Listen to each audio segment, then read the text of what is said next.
انسان مضبوط اتنا ہے کہ پہاڑوں کا سینہ چیر دے، اور کمزور اتنا کہ لفظوں اور لہجوں سے ٹوٹ جاتا ہے۔ وہ عورت کہنے کے بھی قابل نہیں جو مرد سے پیسے اور خاندان کی محبت کرتی ہو۔ دولت تو پہاڑوں کے نیچے خزانوں میں ہے، تو پھر ایسی عورت کو وہاں گھر بسانا چاہیے۔ محبت سب سے پہلے انسان کی اکڑ اور انا کے خور کو ختم کرتی ہے، اس کے بعد اس کی روح میں اترتی ہے۔ اچھے لوگوں کو اگر کوئی دکھ بھی دے تو وہ خاموشی سے سب سہ لیتے ہیں، لیکن تنہائی میں وہ روتے ہیں، کیونکہ وہ بھی انسان ہی ہیں، جذبات ان کے بھی ہوتے ہیں۔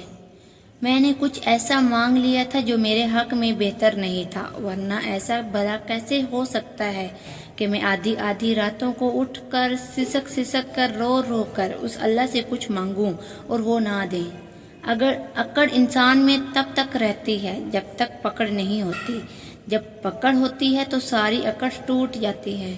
ہزاروں غلطیوں کے باوجود آپ اپنے آپ سے پیار کرتے ہیں، تو پھر کسی کی ایک غلطی پر اس سے نفرت کیوں کرنے لگتے ہیں؟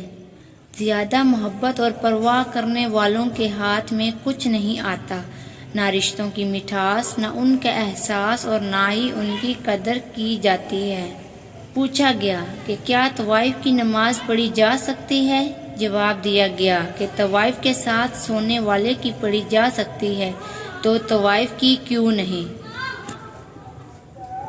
زنا پہلے عقل کو، پھر شکل کو، پھر نسل کو بگاڑ دیتا ہے۔